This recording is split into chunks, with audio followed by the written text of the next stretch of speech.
स्वागत है दोस्तों आपके अपने YouTube channel M X motivation में। फ्रेंड्स, चलिए सोशल साइंस का प्रैक्टिस सेट नंबर 3 करते हैं। इसके पहले प्रैक्टिस सेट नंबर 1, 2 इसकी वीडियो अपलोड हो चुकी है। डिस्क्रिप्शन बॉक्स में लिंक दे दूंगा, आप जाकर वहाँ से देख लीजिएगा। और सामान्य अध्ययन की 3 वीडियो अपलोड हो चुके हैं। डिस्क्रिप्शन बॉक्स में लिंक दे दूंगा, आप जाकर वहाँ से देख लीजिएगा। फ्रेंड्स, इसका अनुसार मैं अपने टेलीग्राम चैनल पर प्रोवाइड करवा दूँगा। टेलीग्राम का लिंक वीडियो के डिस्क्रिप्शन बॉक्स में दिया गया है, तो टेलीग्राम को ज्वाइन कर लीजिए। और चैनल पर पहली बार आए हैं तो चैनल को ज़रूर सब्सक्राइब करें और वीडियो को कम से कम एक ग्रुप में ज़रूर शेयर कर दिया करें। चलिए क्वेश्चन स्टार्ट करते हैं। पहला क्वेश्चन है, निम्नलिखित में से किस कटिबंध पर वर्ष में कम से कम एक बार दिन अथवा रात की लंबाई 24 घंटे की अवधि की होती है? तो शीत कटिबंध पर। कोरोमंडल तट पर सर्वाधिक वर्षा होती है, तो किससे होती है? उत्तरी पूर्वी मानसून से।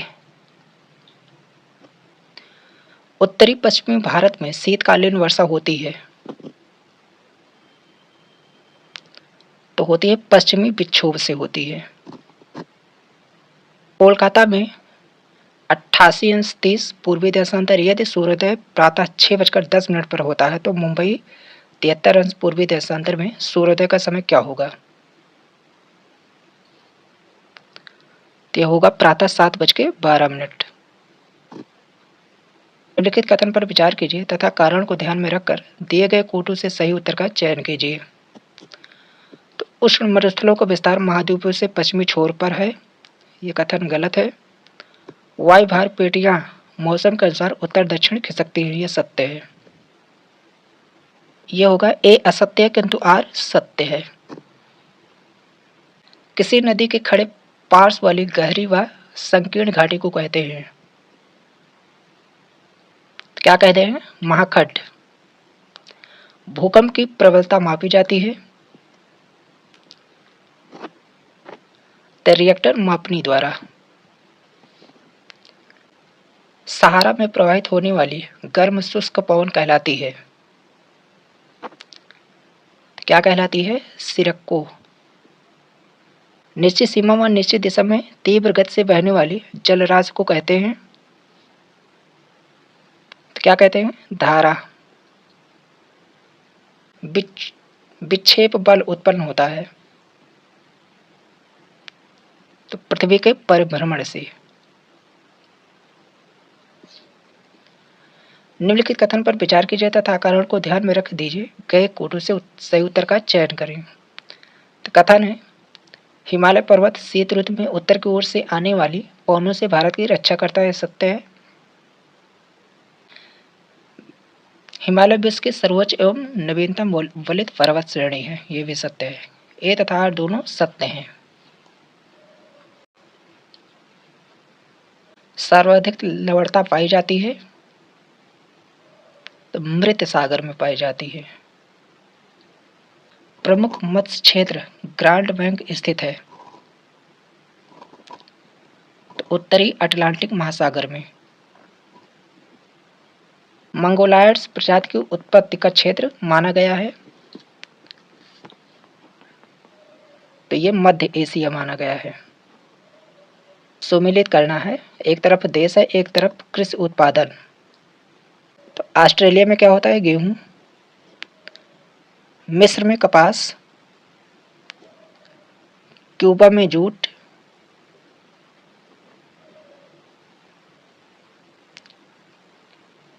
बांग्लादेश में गन्ना। तो इसका होगा 3 4 2 1। 3 4 2 1।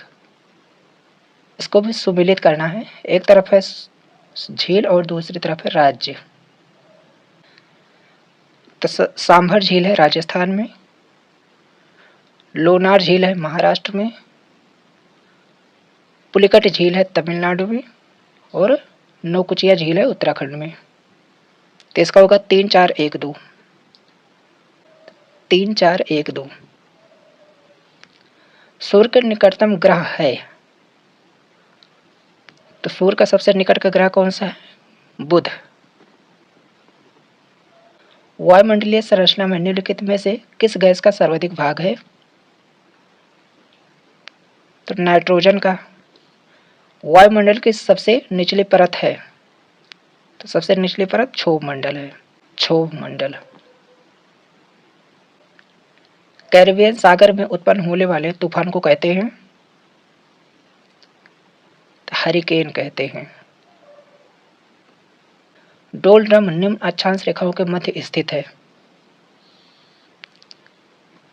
तो 5 अंश उत्तर व 5 अंश दक्षिण अक्षांश पर। फेरल का नियम संबंधित है, तो वायु संचार से है। गल्फ स्ट्रीम धारा प्रवाहित होती है,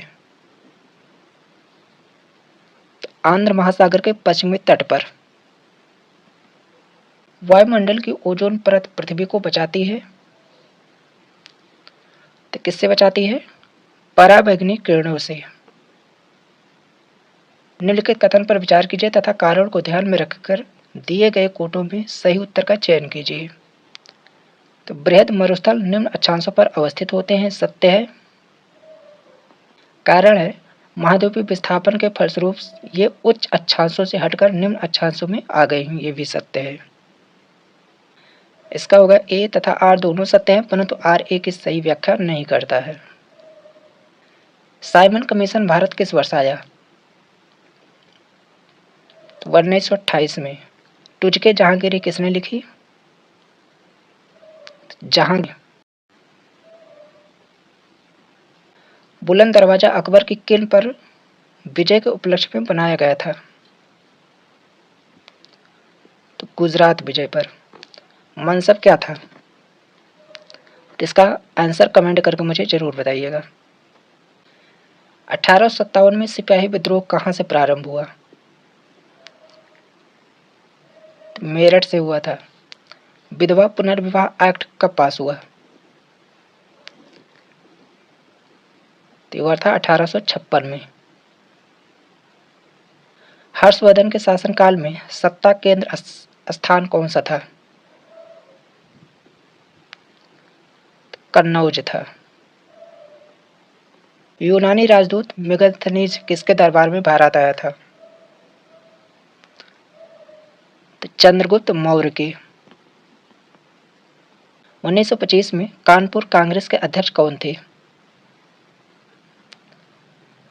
तो सरोजिनी नायडू थी। 1773 के रेगुलेटिंग एक्ट द्वारा स्थापित गवर्नर जनरल की परिषद में कौन सदस्य नहीं था? तो क्रांसिस नहीं थे। किस लेख ने महात्मा गांधी को प्रोफेशनल रीडर्स की संज्ञा दी? ये लेख था रोमा रोला। इसको सुमेलित करना है। देशबंधु चितरंजन दास की पत्नी जो थी वो बसंती देवी थी, 1 का 4। लाला लाजपत राय की राधा देवी, 2 का 3। महात्मा गांधी की कस्तूरबा गांधी, C का 1। और मोतीलाल नेहरू की स्वरूप रानी, D का 2। 4 3 1 2। तो होगा 4 3 1 2। ब्रह्म समाज का संस्थापक कौन था? राजा राम मोहन राय थे। निम्नलिखित में से कौन सा एक युग्म सुमेलित नहीं है? इसका जो सुमेलित नहीं है, इलाहाबाद कुंवर सिंह। किस दिल्ली सुल्तान ने घोड़ों को दागने की प्रथा प्रारंभ की? अलाउद्दीन खिलजी ने। चालुक्य वंश की राजधानी थी, तो कौन सी थी? वातापी। पल्लव वंश का अंतिम शासक कौन था? यह था अपराजित बर्मन। निम्नलिखित में से किस अधिनियम द्वारा ईस्ट इंडिया कंपनी के व्यापारिक अधिकारों को समाप्त कर दिया गया? यह था 1813 के चार्टर एक्ट के द्वारा। निम्नलिखित में से कौन सही सुमेलित है? तो औरंगजेब मनुची। वितरण के सीमांत उत्पादकता सिद्धांत का प्रतिपादन किया? तो किसने किया था? जेवी क्लार्क ने। मांग की लोच कितने प्रकार की होती है? 3 प्रकार की। पूर्ण प्रतियोगिता में अल्पकाल में जब फर्म को हानि हो रही होती है तो उसे बाजार से बाहर होने की स्थिति होती है। तो होते कीमत औसत परिवर्तनशील लागत से कम। एक उपभोक्ता जब संतुलन की स्थिति में होता है तो तटस्थ वक्र पर डैटेड स्पर्श रेखा होती है, तो होती है कीमत रेखा। भारतीय अर्थव्यवस्था में कौन सा लक्षण नहीं जाना जाता है? तो प्रति व्यक्ति उच्च आय। पूर्ण प्रतियोगिता की कौन सी विशेषता नहीं है? तो क्रेताओं एवं विक्रेताओं की संख्या कम होती है।